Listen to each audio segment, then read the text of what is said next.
Maxi as Jack. Lea as the mother. Roman as the cow. Lea as the buyer. Maxi as the monster. Jack and the beanstalk. Jack's mother said, "We're stony broke. Go out and find some wealthy bloke who'll buy our cow. Just say she's sound, at worth at least £100. But don't you dare to let him know that she's as old as Billy O."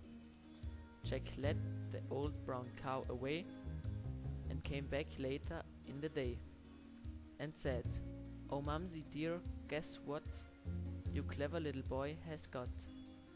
I really don't know how, a super trade in for our cow." The mother said, "You little creep, I'll bet you sold her much too cheap." When Jack produced one lousy bean, his startled mother, turning green, leaped high up in the air and cried, "I'm absolutely stupefied. You crazy boy, do you really mean you sold our basie for a bean?" She snatched the bean, she yelled, "You jump," and flung it on the rubbish dump. Then summoning all her power, she beat the boy for half an hour, using, and nothing could be meaner, the handle of a vacuum cleaner.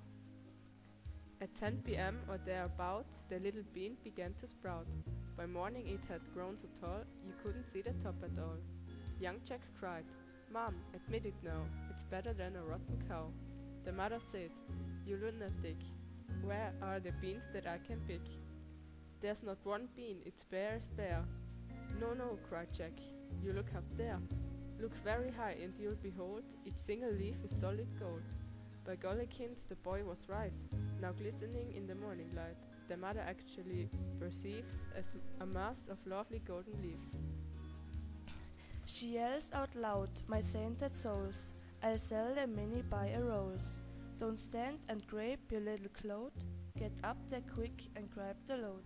Jack was nimble, Jack was keen, he scrambled up the mighty bean. Up he went without a stop, but just as he was near the top, a ghastly frightening thing occurred. Not far above his head he heard a big deep voice, a rippling thing that made the very heavens ring. It shouted loud, "Fee, fi, fo, fum, I smell the blood of an Englishman." Jack was frightened, Jack was quick, and down he climbed in half a trick. "Oh mom," he gasped, "believe you me, there's something nasty up our tree." "I saw him, mom." My gizzard froze. "A giant with a clever nose." "A clever nose?" his mother hissed. "You must be going round the twist." "He smelled me out, I swear it, mom." "He said he smelled an Englishman." The mother said, "And well he might. I've told you every single night to take a bath because you smell. But would you do it? Would you hell? You even make your mother shrink because of you unholy stink." Jack answered, "Well, if you're so clean, why don't you climb the crazy bean?" The mother cried, "By Gad, I will. There's life within the old dog still." She hitched her skirts above her knee and disappeared right up the tree. Now would the giant smell his mom? Jack listened for the fee-for-fum. He gazed aloft, he wondered when the dreaded words would come, and then, from somewhere high above the ground, there came a frightful crunching sound. He heard the giant mutter thrice, "By gosh, that tasted very nice, although," and this in grumpy tones, "I wish there weren't so many bones." "By Christopher," Jack cried, "by gum, the giant's eaten up my mom. He smelled her out, she's in his belly, I had a hunch that she was smelly."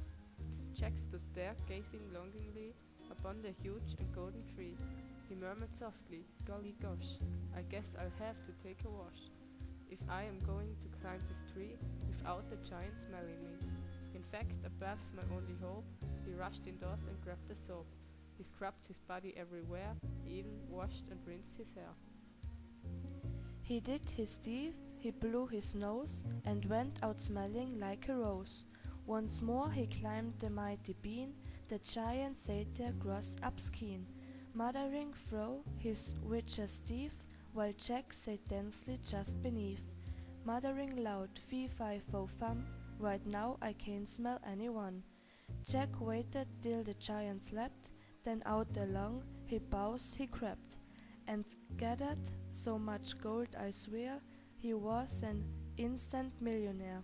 Above he said, does seem to be, I'm going to have one every day. Produced by Romy, Maxi, Lea and Clara.